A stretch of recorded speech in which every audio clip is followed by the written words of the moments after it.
Hello class 8, how are you? Hope you are all well and still at your home. So, in the previous class we have discussed about the fertilizers, manures, difference between fertilizers and manure. So today we will discuss about the irrigations. So today we will discuss about the irrigation. So what is irrigation? What is irrigation? तो irrigation क्या होता है? Irrigation क्या होता है? What is irrigation? So the process of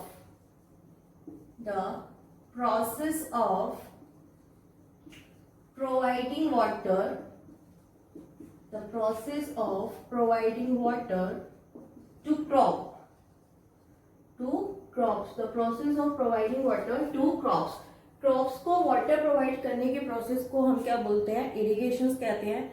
and as we know all crops do not require the same amount of water. जितनी भी crops होती हैं सभी क्रॉप्स को सेम अमाउंट ऑफ वाटर की नीड नहीं होती है. Some crops need more water and some crops need less water. Clear? Let us take an example. Wheat needs less water as compare to the rice. Next is excessive irrigation causes waterlogging and stop the roots from breathing. It also causes salinizations of the soil as the soil dissolved by the water are left behind when the water evaporates. अब एक जो good farmer होगा उसको इतनी knowledge होती है, उसको इतना पता होता है कि हमें क्रॉप्स को कितना वाटर जो है वो देना है, हमें कितनी इरिगेशन जो है क्रॉप में करनी है. बिकॉज अगर एक्सेस वाटर दे देंगे तो क्या हो जाएगी, रूट्स जो है वो वाटर लॉगिंग हो जाएगी. मतलब उसको वो रूट्स जो है वो ब्रीथ नहीं कर पाएगी, वहां पे एयर नहीं पहुंच पाएगी, जिसकी वजह से जो क्रॉप है वो क्या हो जाएगी, स्पॉइल हो जाएगी, खराब हो जाएगी. और ज्यादा वाटर अगर वो ज्यादा वाटर हो जाता है क्रॉप्स में तो क्या होगा, इवेपोरेशन प्रोसेस होगा बाय सनलाइट. और क्या होगा, जो वाटर है वो तो इवेपोरेट हो जाएगा और जो सॉल्ट है वो वहीं पर एज इट इज रह जाएगा. तो उसको बोलते हैं हम सैलिनाइजेशन ऑफ द सॉइल. क्या बोलते हैं? सैलिनाइजेशन ऑफ द सॉइल. जो वाटर के अंदर सॉल्ट्स डिसॉल्व होते हैं, वाटर इवेपोरेट्स होने के बाद में वो सॉल्ट क्या होते हैं, एज इट इज रह जाते हैं, तो उसको बोलते हैं salination of the soil. Next आता है source of irrigation. Sources of irrigation. Sources of irrigation में आपका अगर ट्रेडिशनली बात करें तो farmers depend on rainfall for irrigation. जो फार्मर्स होते हैं वो ट्रेडिशनली किस पे डिपेंड करते हैं? रेनफॉल पे डिपेंड करते हैं. But crops with large requirements of water were grown in areas with moderate to high rainfall. अब जो मॉडरेट टाइम है उसमें क्या होता है, जो क्रॉप्स है उसमें जो है अलग अलग सोर्सेज होते हैं इरिगेशन के. कैनाल्स बनाए जाती हैं, परमानेंट कैनाल्स बनाए जाते हैं, डैम्स बनाए जाते हैं, जिनके थ्रू क्या होती है, इरिगेशन होती है. नेक्स्ट आपका आता है कि dams can not provide water to all over even the majority of farms. जो डैम्स होते हैं वो सभी फार्म्स को जो है इवनली वाटर प्रोवाइड नहीं करते.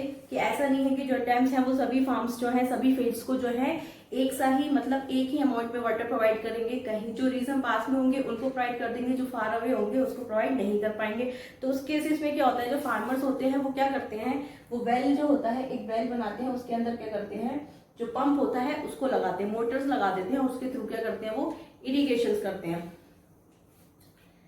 नेक्स्ट की well have been used to tap ground water specially in region which lack surface water resources. जहां पे क्या होता है, वाटर रिसोर्सेज की लैक होती है तो वहां पे क्या यूज किया जाता है, ग्राउंड वाटर यूज किया जाता है. और ground water accounts for over 50% of the water use for irrigation. Ground water का 50% से ग्राउंड वाटर के थ्रू 50% से ज्यादा जो है इरिगेशन की जाती है. 50% से ज्यादा इरिगेशन जो है वो किसके थ्रू की जाती है, ग्राउंड वाटर्स के थ्रू की जाती है. तो ये सारे सोर्सेस हो गए, dam, canals, next well, next ground water.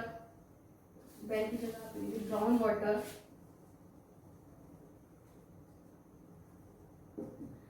Dams, canals, ground water and rainfall is also include in it. Rainfall, ये सारी चीजें जो है सोर्सेस ऑफ इरिगेशन में इंक्लूड्स होती हैं. नेक्स्ट आता है मेथड्स ऑफ इरिगेशन. नेक्स्ट आता है मेथड्स ऑफ इरिगेशंस। कौन कौन से मेथड्स जो हैं इरिगेशन के लिए वो अप्लाई किए जाते हैं। First is all modes of irrigation in which the water is allowed to run over the field fall under surface irrigation। तो जितने भी modes of irrigation होते हैं जिसके भी थ्रू वाटर को सरफेस पे क्या किया जाता है, फ्लो रन ओवर किया जाता है, फ्लो किया जाता है, तो वो सारे इरिगेशन क्या कहलाते हैं, सरफेस इरिगेशन कहलाते हैं। सरफेस मतलब सरफेस पे वाटर को फ्लो करना। Next is furrow irrigation. Furrow irrigation में क्या होता है, फरो इरिगेशन में इस टाइप से जो है आपके रिग्स बनाए जाते हैं, उसमें जो है आपके रिग्स बनाए जाते हैं, जैसे एक रिग्स ये हो गई, एक रिग्स ये हो गई, ये हो गई। इन पे क्या लगाई जाती है, इन पे क्रॉप उगाई जाती है, इन पे जो है क्रॉप उगाई जाती है, और इनके बीच में जो है वाटर फिल होता है, इनके बीच में क्या होता है, वाटर फिल होता है। तो ये होता है फरो इरिगेशन, फरो इरिगेशन। ठीक है, तो इसमें लिखा हुआ भी आपकी बुक में कि there are several ways of doing this in the case of crop which do not need too much water। जिस क्रॉप को ज्यादा वाटर की नीड्स नहीं होती है, the crop is planted on rigs, तो उसको क्या किया जाता है, रिग्स पे जो है प्लांट को क्रॉप किया जाता है। Water is allowed to run through furrow between the ridges, और इनको बीच में जो ये फरो है, ये जो बनाए हुए हैं, इनके बीच में क्या होता है, वाटर फ्लो करता है। The field is flooded with water by making bounds all around it, और इनके चारों तरफ क्या बना देते हैं, बाउंड्री बना देते हैं, और इसमें क्या होता है, वाटर जो है ये जो फरो बने होते हैं इनमें जो है फ्लो करता है, तो उसको बोलते हैं फरो इरिगेशन। नेक्स्ट आता है ड्रिप इरिगेशन। तो ड्रिप इरिगेशन उन एरियाज में होता है। नेक्स्ट आता है आपका ड्रिप इरिगेशन। तो ये तो हो गया था पहला, first one is furrow irrigation. Next is drip irrigation.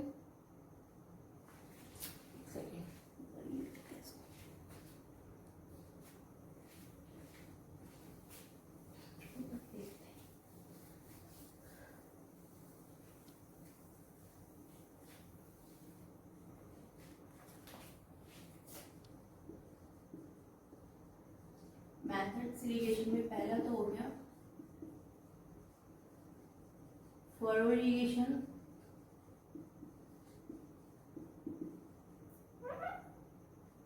Next हो जाएगा drip irrigation,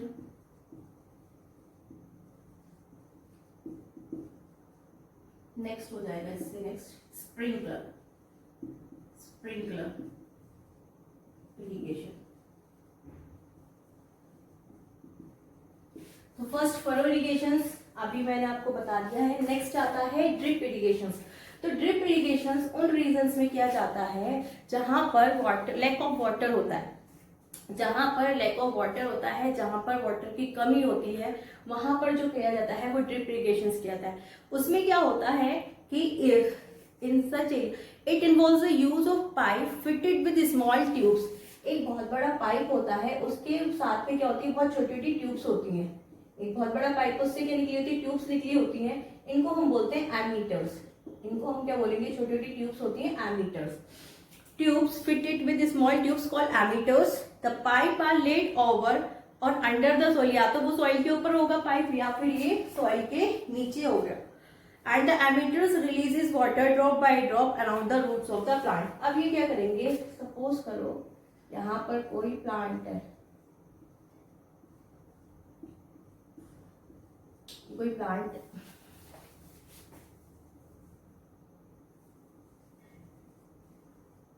crop plant whatever, ये इसकी रूट्स है। अब यहाँ से क्या होगा, इस पाइप से एक एमीटर आया और इसकी रूट्स तक आ गया। यहाँ पे क्या होगा, इसकी रूट्स में ये एमीटर जो होता है वो ड्रॉप बाय ड्रॉप क्या करता रहेगा, पानी जो है वो देता रहेगा इसको, ताकि जो है वाटर का एवेपोरेशन भी कम हो और पानी की वेस्टेज भी कम हो। स्प्रिंकल इरिगेशन ये उस एरिया में होता है जहां पर अनइवन लैंड होती है, जहां पर क्या होती है, अनइवन लैंड होती है। पहला वाला था फरो इरिगेशन, तो ये वहां पे हो रहा था crops need less water, crops needs less water. Drip irrigation कहाँ हो रहा था, जहां पर क्या होता है, लैक ऑफ वाटर, जहां पे क्या होता है, lack of water. Sprinkler irrigation क्या होता है, जहां पर क्या होती है अनइवन लैंड होती है, जहां पर क्या होती है अनइवन लैंड होती है। तो आपने देखा होगा मिडिल में एक क्या होता है, एक पाइप फिट होता है और उसमें से पानी निकलता रहता है, वो घूमता रहता है। तो उससे क्या होता रहता है, सब जगह क्या होता रहता है, जो पानी है वो क्या होता रहता है इवनली डिस्ट्रीब्यूट होता रहता है। तो वो आता है आपका स्प्रिंकलर इरिगेशन में। नेक्स्ट अब आपका टॉपिक आएगा क्रॉप प्रोटेक्शन। क्रॉप प्रोटेक्शन, तो आपको इसमें से कुछ चीजें नोट करनी हो तो आप उनको नोट कर सकते हैं।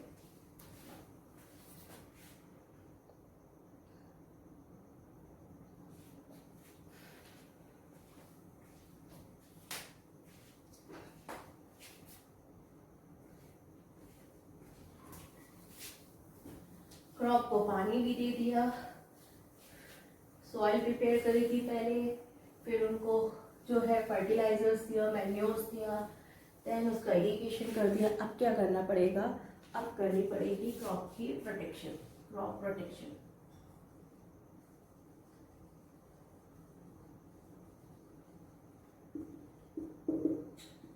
सिर्फ फील्ड को पानी दे देना, providing water and nutrients does not ensure a good harvest. कि फील्ड को आपने न्यूट्रिएंट्स भी दे दिए, मैन्योर्स भी दे दिया, वाटर भी दे दिया, अब आपकी क्रॉप बहुत अच्छी होगी? नो। हमें क्रॉप्स को क्या करना पड़ेगा, प्रोटेक्ट भी करना पड़ेगा। किस किस से प्रोटेक्ट करना पड़ेगा? डिसीज से, पेस्ट से, वीड से, रोडेंट से, इन सारी चीजों से हमें क्रॉप को क्या करना पड़ेगा, प्रोटेक्ट करना पड़ेगा।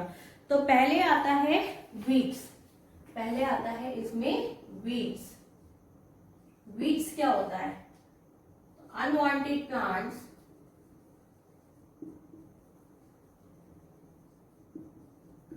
which grows, unwanted plant which grow along with crop, with crop। तो कुछ प्लांट्स होते हैं, अनवांटेड प्लांट्स होते हैं जो क्रॉप के साथ में क्या होते हैं, ग्रो होते हैं।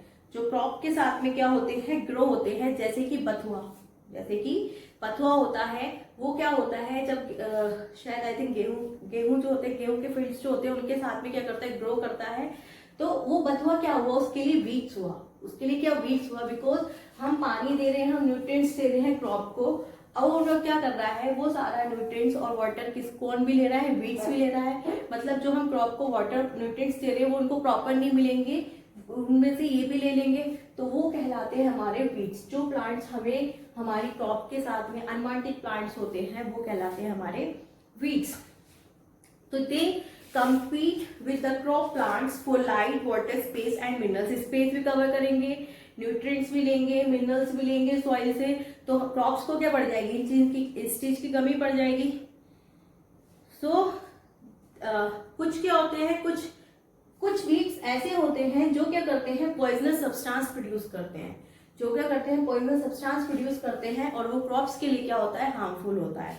तो वीड्स क्या हो गया, unwanted plants which grow along with crops, जो कि क्रॉप्स के साथ में ग्रो करते हैं, वो कहलाते हैं हमारे वीड्स। तो इनको खत्म करने के लिए जो हम यूज करते हैं, रिमूविंग वीड्स,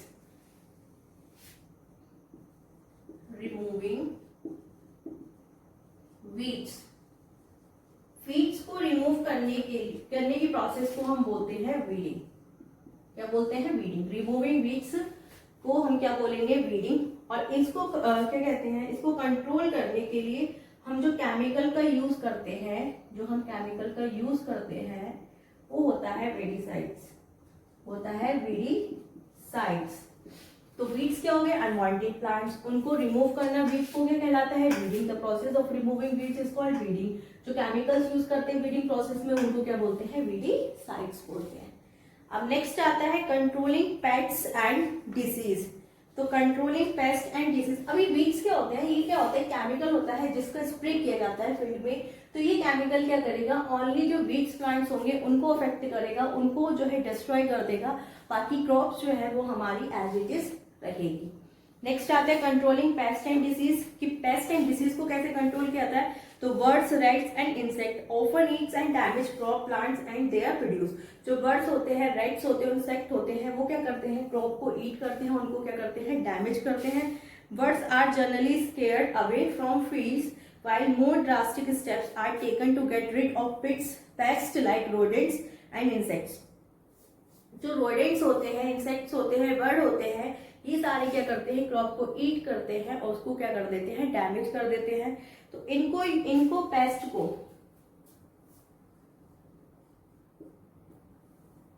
जो पेस्ट होते हैं, इनके लिए जो केमिकल यूज किया जाता है, इनको खत्म करने के लिए जो केमिकल यूज किया जाता है उसको हम बोलते हैं पेस्टिसाइड्स. उसको हम क्या बोलते हैं, पेस्टिसाइड्स. जो क्या करेंगे, इनको डैमेज करते हैं. पेस्टिसाइड्स में हमारे क्या क्या आएंगे, पेस्टिसाइड्स में हमारे एक तो होता है इंसेक्टिसाइड्स, एक तो होगा इंसेक्टिसाइड्स और एक होगा रोडेंटिसाइड. एक तो हो गया इंसेक्टिसाइड्स, एक हो गया रोडेंटिसाइड्स. मतलब इंसेक्टिसाइड्स किस केमिकल जो है वो एक, ये पेस्टिसाइड्स है. पेस्टिसाइड्स में इंसेक्टिसाइड्स भी आते हैं, रोडेंटिसाइड्स भी आते हैं. पेस्टिसाइड्स किसको जो है वो डैमेज करेगा, इंसेक्ट्स जो होंगे उनको क्या करेगा, खत्म करेगा. और ये जो होंगे इंसेक्ट्स और माइक्रो ऑर्गेनिज्म जो होंगे उनको डैमेज करेगा. नेक्स्ट रोडेंटिसाइड्स में आते हैं रैट्स. जब ग्रेन्स को स्टोर किया जाता है तो वो क्या होते हैं, वो जो है ग्रेन्स पे खाना स्टार्ट कर देते हैं और उसको खराब करना स्टार्ट कर देते हैं. तो ये रोडेंटिसाइड्स क्या होता है, इसको उनके फेवरेट फूड में मिला करके ग्रेन्स के आसपास रख देते हैं, जिसको खा के वो क्या हो जाते हैं, मर जाते हैं. तो ये भी क्या होता है, एक टाइप का हमारा पेस्टिसाइड्स होता है. तो दो अगर पूछे कि right any two names of pesticides, तो एक हो जाएगा इंसेक्टिसाइड्स, एक हो जाएगा रोडेंटिसाइड्स. नेक्स्ट आता है आपका another sets of pesticides used to protect crop plants is, वो होगा आपका फंगिसाइड्स.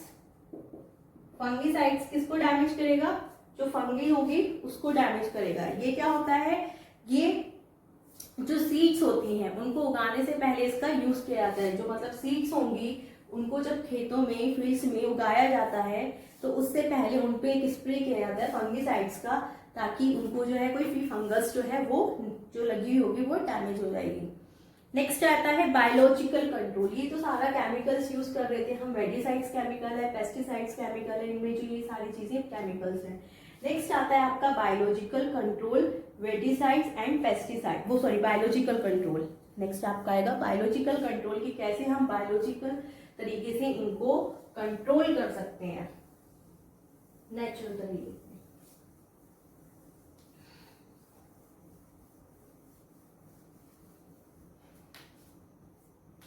आता है आपका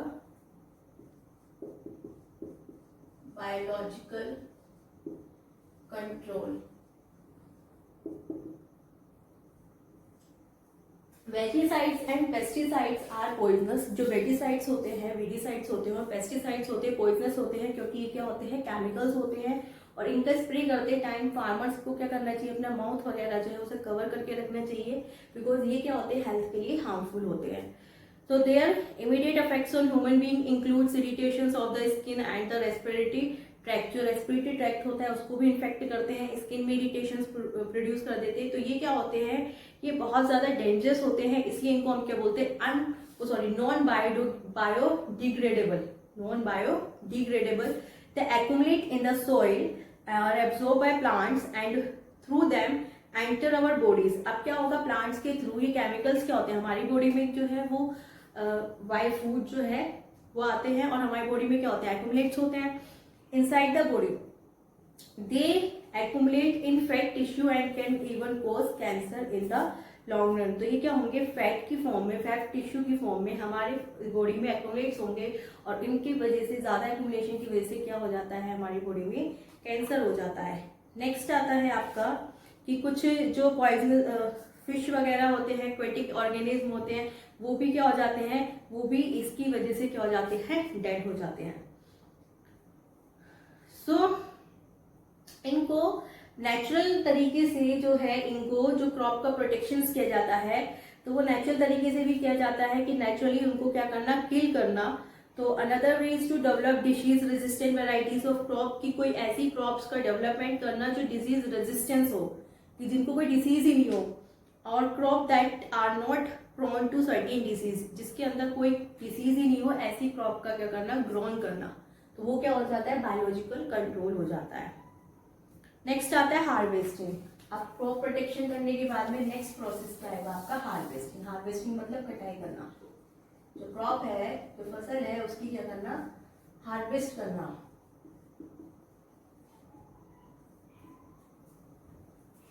हार्वेस्टिंग, देखो हार्वेस्टिंग होता है, हार्वेस्टिंग के बाद में होता है थ्रेशिंग, हार्वेस्टिंग के बाद में होता है थ्रेशिंग, थ्रेशिंग के बाद में होता है विनोइंग, थ्रेशिंग के बाद में होता है विनोइंग। तो फर्स्ट आता है आपका harvesting, the process of cutting and gathering a crop. इसमें क्या होगा, cutting, cutting and gathering, crop को कट करना और इकट्ठा कर लेना, ये होता है हार्वेस्टिंग में, ये प्रोसेस होता है हार्वेस्टिंग में। तो इसके लिए जो है the traditional implement used a crop is the sickle. तो इसके लिए जो इम्प्लीमेंट यूज किया जाता है, इसके लिए जो इम्प्लीमेंट यूज किया जाता है ट्रेडिशनल इम्प्लीमेंट यूज किया जाता है वो होता है सिकल, जिसे आप कहते हो दराती, जिसे आप क्या कहते हो, दराती। मॉडर्न अगर इम्प्लीमेंट की बात की जाए तो मॉडर्न जो है,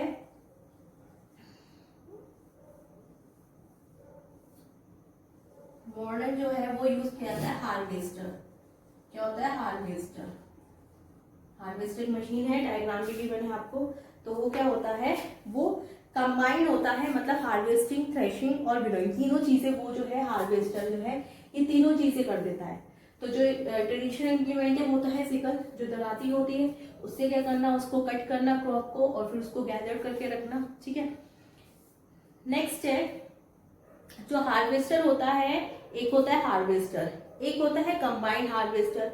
एक कंबाइंड हार्वेस्टर का मतलब जो थ्रेशिंग, हार्वेस्टिंग, थ्रेशिंग और विनोइंग तीनों चीजें करता है। After the crop is gathered the grain is separated by a process called threshing. अब इसके बाद में थ्रेशिंग में क्या किया जाता है, ग्रेन को सेपरेट किया जाता है, ग्रेन को क्या किया जाता है, सेपरेट किया जाता है, ग्रेन इज सेपरेटेड। थ्रेशिंग में क्या होगा, गेन को सेपरेट किया जाता है। This can be done manually by striking the crop against a hard surface और by making farm animals temperate off. ये क्या होगा, या तो उस क्रॉप को लेकर के वो क्या करते हैं, किसी हार्ड सरफेस पे उसको स्ट्राइक करते हैं, जिससे कि ग्रेन्स क्या हो जाता है, उसमें से अलग हो जाता है। अदरवाइज उसके ऊपर चल करके, किसी को चला करके उसको क्या किया जाता है, उससे सेपरेट किया जाता है। वरना एक मशीन होती है जिसका नाम होता है थ्रेशर, जिसका नाम होता है थ्रेशर। एक थ्रेशर मशीन होती है जिसके थ्रू क्या किया जाता है, इस थ्रेशिंग का काम किया जाता है। तो मैनुअली तो वो हो गया कि हैंड से करना, और बाय मशीन जो नेम होता है वो क्या है, थ्रेशर है। नेक्स्ट है विनोइंग। विनोइंग का मतलब होता है separating the outer cover, separating the outer cover or calf from the grain, just from the grain।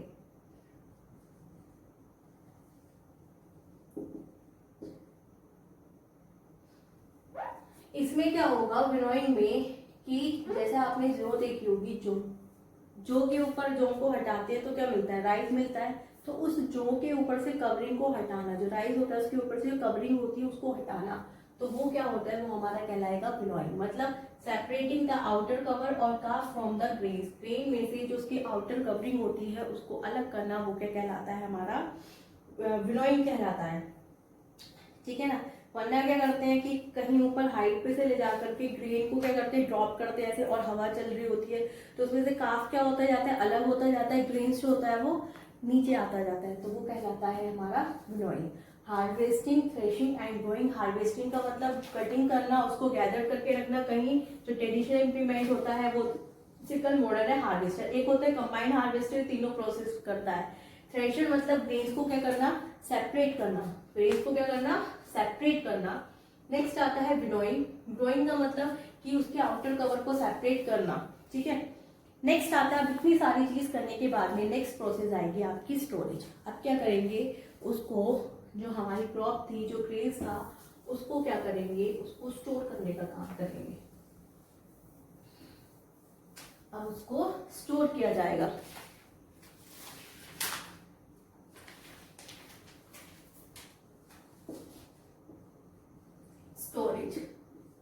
Storage में क्या होगा कि जो cereals and pulses can be stored much longer than fruits and vegetable. As you know कि जो serials और pulses होती हैं उनको हम ज्यादा टाइम तक स्टोर करके रख सकते हैं as compare to the vegetable and fruits. तो उसके लिए, क्योंकि फ्रूट्स और वेजिटेबल क्या होते हैं, दे कैन स्पॉइल इजिली, ये जो होते हैं इजिली स्पॉइल हो जाते हैं। तो डिपेंड्स, नेक्स्ट आएगा ग्रेन्स। तो harvested grains are usually dried before being stored.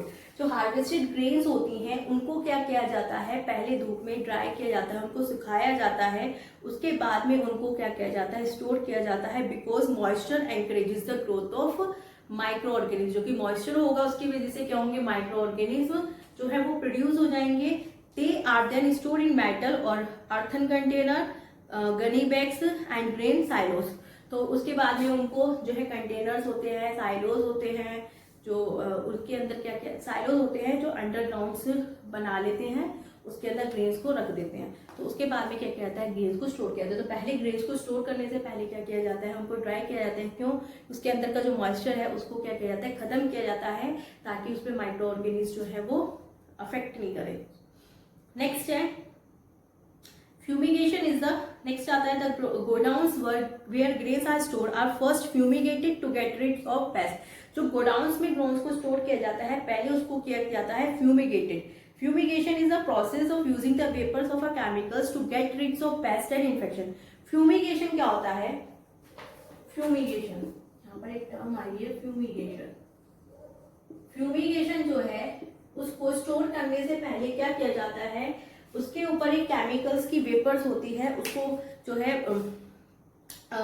उसको यूज किया जाता है क्यों, ताकि पेस्ट और जो इन्फेक्शंस है वो क्या हो सके, वहां पर उसको खत्म किया जा सके।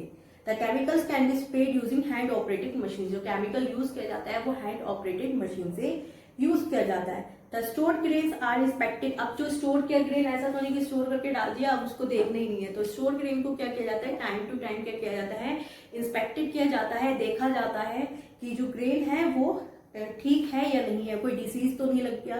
क्लियर।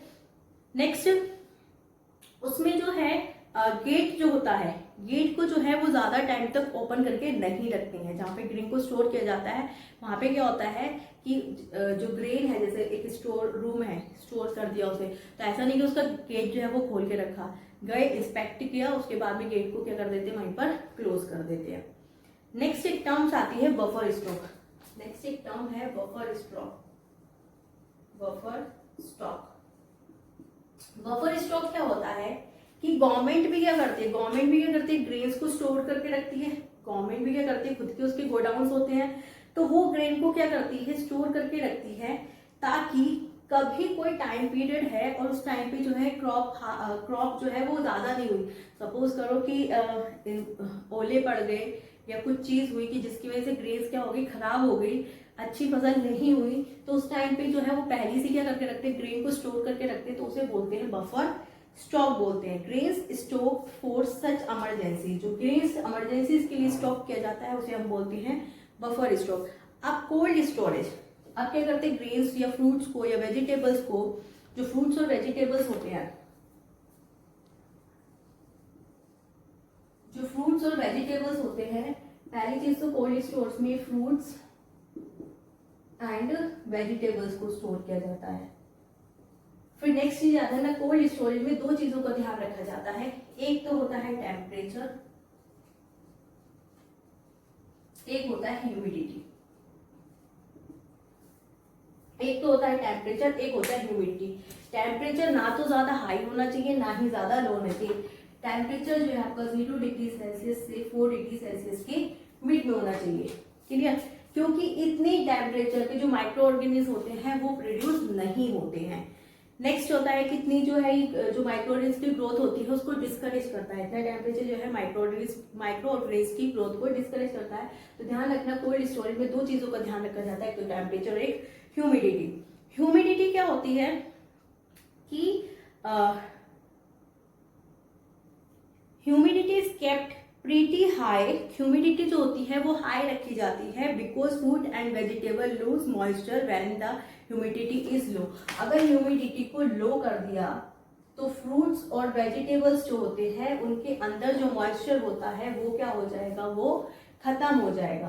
तो टेम्परेचर को तो ना ज्यादा हाई कर सकते ना ज्यादा लो कर सकते, क्योंकि जो माइक्रो ऑर्गेनिज्म है वो प्रोड्यूस रहेंगे। ज्यादा लो कर दिया तो भी हार्मफुल है, तो भी डिस्ट्रॉय कर देगा। नेक्स्ट है ह्यूमिडिटी। ह्यूमिडिटी को क्या रखा जाता है, हाई रखा जाता है। ह्यूमिडिटी को क्या रखा जाता है, हाई, ताकि जो फ्रूट्स और वेजिटेबल्स हैं वो अपना मॉइस्चर लूज नहीं कर सके। तो वहां पे जो है इन दोनों चीजों का जो है कोल्ड स्टोरेज में बहुत ध्यान रखा जाता है। और उसका डोर जो है वो क्लोज करके रखते हैं। जो वो होता है कोल्ड स्टोरेज का गेट जो है वो क्लोज करके रखते हैं। जितना इंस्पेक्ट कर लिया उसके बाद में उसको बंद करके रखते हैं। नेक्स्ट आता है foods from animals. Foods from animals, तो यहाँ से एक बहुत अच्छा क्वेश्चन भी है और आपकी बुक में भी है, फूड्स फ्रॉम एनिमल्स। इसमें क्या है, जो एनिमल से फूड मिलता है वो हमें मिलता है meat, egg and milk, meat and egg. Animal से क्या मिलता है, मीट, मिल्क एंड एग, यही मिलते हैं। तो एनिमल्स प्रोडक्ट जो होते हैं that are rich in vitamin and proteins. जो एनिमल्स के प्रोडक्ट्स होते हैं वो किससे रिच होते हैं, प्रोटीन्स एंड विटामिन्स, इनसे रिच होते हैं। प्रोटीन्स प्लांट में भी होता है, प्रोटीन्स एनिमल्स में भी होता है। तो विच वन इज बेटर, जो एनिमल्स वाला प्रोटीन्स होता है वो प्लांट के प्रोटीन से क्या होता है, अच्छा होता है। क्यों, ये इजीली और कंप्लीटली डाइजेस्ट हो जाता है हमारी बॉडी में, क्योंकि ये वाला प्रोटीन्स क्या होता है, easily and completely digested by body. बहुत इजीली और कंप्लीटली जो है हमारी बॉडी में डाइजेस्ट हो जाता है। ठीक, तो यहाँ पे दिया हुआ है pulses, whole wheat, corn and so on also give us proteins. Protein derived from animals are considered to be better than those from plant sources. Animal proteins are more completely digested by us. Animal proteins होता है वो completely digest हो जाता है। They also contain some essential amino acid. इसके अंदर और क्या होता है, प्रोटीन के अंदर जो होता है सारे प्रोटीन में प्लस अमीनो एसिड भी होता है, अमीनो एसिड। नेक्स्ट है जो कि प्लांट्स की प्रोटीन में नहीं होता है। तो दो पॉइंट्स हो गए यहाँ पे, एक तो हो गया इस वाले प्रोटीन्स में अमीनो एसिड भी होता है, दूसरा ये कंप्लीटली डाइजेस्ट हो जाता है। नेक्स्ट आता है one problem with animal products, many of them contains fats that are not good for health. बस एक जो ड्रॉबैक होता है एनिमल्स के प्रोडक्ट्स में वो ये होता है कि उसमें क्या होता है, फैट बहुत ज्यादा क्वांटिटी में होता है। जो फैट होता है वो बहुत ज्यादा होता है। अब बात करते हैं मिल्क की। तो मिल्क को हम बोलते हैं आइडियल फूड। जो मिल्क होता है उसको हम क्या बोलते हैं, उसको हम बोलते हैं आइडियल फूड। मिल्क को कहा जाता है आइडियल फूड, ध्यान रखना। It contains almost all vitamins we need and essential minerals like calcium, phosphorus. इसके अंदर और क्या होता है, इसके अंदर होता है calcium and phosphorus. Calcium and phosphorus होता है और प्लस विटामिन होते हैं इसके अंदर, विटामिन। तो it is a rich of proteins, contain carbohydrate and fats. Carbohydrate and fats भी होते हैं। अब मिल्क क्या होता है, डाइट जो होते हैं, ग्रोइंग चिल्ड्रंस जो होते हैं और एल्डर चिल्ड्रन जो होते हैं उनकी ग्रोथ के लिए बहुत हेल्पफुल होता है। Dried milk enrich with vitamin and minerals, it is used and in fact feed. तो मिल्क क्या होता है, मिल्क जो है विटामिन, कार्बोहाइड्रेट, फैट्स, इन सारी चीजों से क्या होता है, बहुत रिच होता है इन सारी चीजों में। नेक्स्ट आता है एग्स। तो पोल्ट्री टर्म्स हो इसमें एक दे रखी है, पोल्ट्री। तो पोल्ट्री टर्म्स क्या होती है कि use for birds raised for the production of eggs and meets. जो बर्ड्स होती हैं उनको क्या किया जाता है, उनको रखना, उनको पालना किसके लिए, एग्स और मीट के लिए, एग्स और मीट के लिए, तो उसको हम बोलते हैं poultry. Poultry chicken is the most popular poultry birds. तो चिकन जो है वो बहुत मोस्ट पॉपुलर है। नेक्स्ट इसमें आपको बताया है कि जो इसमें एक चीज और ध्यान रखना, eggs have a high content of protein called albumin. जो एग होते हैं उनके अंदर एक प्रोटीन होता है जिसका नाम क्या होता है, एल्ब्यूमिन। एल्ब्यूमिन। अब एग में दो पार्ट्स होते हैं, एक तो होता है व्हाइट पोर्शन, एक होता है अंदर का येलो पोर्शन जो होता है, जिसको हम क्या बोलते हैं, यॉक, जिसे हम क्या बोलते हैं, यॉक बोलते हैं। तो उसका जो व्हाइट वाला पार्ट होता है, जो व्हाइट वाला पार्ट होता है उसके अंदर होता है विटामिन बी, उसके अंदर होता है विटामिन बी। और जो येलो वाला पार्ट होता है उसके अंदर होता है मोस्टली फैट, उसके अंदर क्या होता है, मोस्टली फैट होता है। इसलिए बोलते हैं कि इसको ज्यादा अच्छा नहीं समझाता। अंदर वाले जो जिम वगैरह जाते हैं, जो हेल्थ कॉन्शियस होते हैं, वो क्या करते हैं, उसके व्हाइट वाले पोर्शन को खाते हैं, इसको क्या कर देते हैं, अलग कर देते हैं, क्योंकि व्हाइट वाले पोर्शन में क्या होता है, विटामिन बी होता है और इसमें क्या होता है, मोस्टली फैट होता है। अब आता है मीट। मीट जो होता है वो दो टाइप का होता है, एक तो होता है व्हाइट मीट,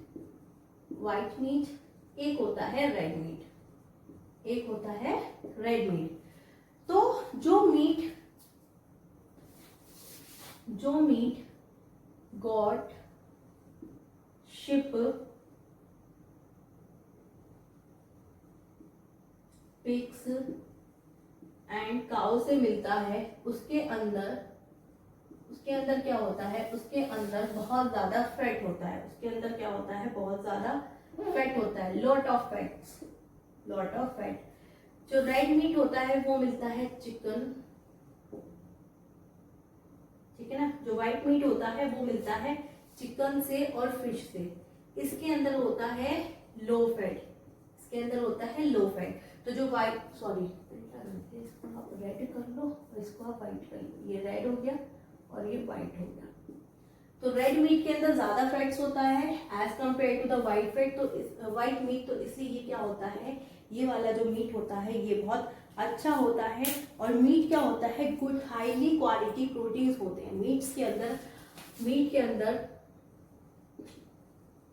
हाई क्वालिटी के प्रोटीन्स होते हैं, हाई क्वालिटी प्रोटीन्स मीट के अंदर जो है हाई क्वालिटी प्रोटीन्स होते हैं। It also contain vitamin A, B and D, iron, zinc and phosphorus. ये सारे चीजें जो है मीट्स में होती हैं। तो आई थिंक आपको ये सारी चीजें समझ आ गई होंगी कि मिल्क होता है उसको माइल्ड फूड बोलते हैं, क्यों, क्योंकि उसके अंदर विटामिन, कैल्शियम एंड फॉस्फोरस होता है। फिर नेक्स्ट आता है पोल्ट्री, तो जहाँ पे बर्ड्स को जो है रियर किया जाता है, जहाँ बर्ड्स को पाला जाता है फॉर मीट एंड एग्स, उसको हम बोलते हैं पोल्ट्री।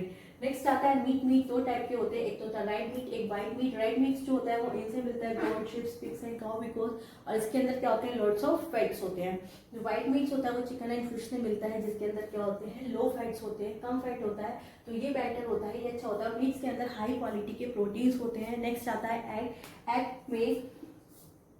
एग में दो पार्ट्स थे, एक तो होता है व्हाइट वाला, एक होता है योक।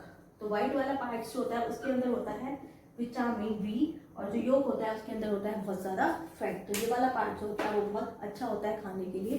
तो ये सारी चीजें जो है आपको समझ आ गई कि स्टोरेज, कोल्ड स्टोरेज में किसको स्टोर किया जाता है, फ्रूट्स एंड वेजिटेबल्स को स्टोर किया जाता है। तो वहाँ पे दो चीज़ों का ध्यान रखा जाता है, first one is temperature, second one is humidity. Temperature को कितने डिग्री सेल्सियस तक रखा जाता है, 0 से 4 डिग्री सेल्सियस तक, और टेम्परेचर को हाई रखा जाता है ताकि फ्रूट्स एंड वेजिटेबल्स का जो मॉइस्चर है वो बना रहे। नेक्स्ट बफर स्टॉक क्या होता है, बफर स्टॉक वो होता है जब कोई इमरजेंसीज होती है और उस साल जो है हार्वेस्ट जो है, क्रॉप्स जो है वो ज़्यादा अमाउंट में नहीं होती है, तो इमरजेंसी केसेस में जो स्टॉक किया हुआ ग्रेन्स होता है उसको जो रखा जाता है वो होता है बफर स्टॉक हमारा। बाकी सारी चीज़ें आप क्लासेस में पढ़ चुकी हो, और अगर आपको कोई डाउट होता है तो वो आप पूछ सकते हो। Okay class, thank you, bye.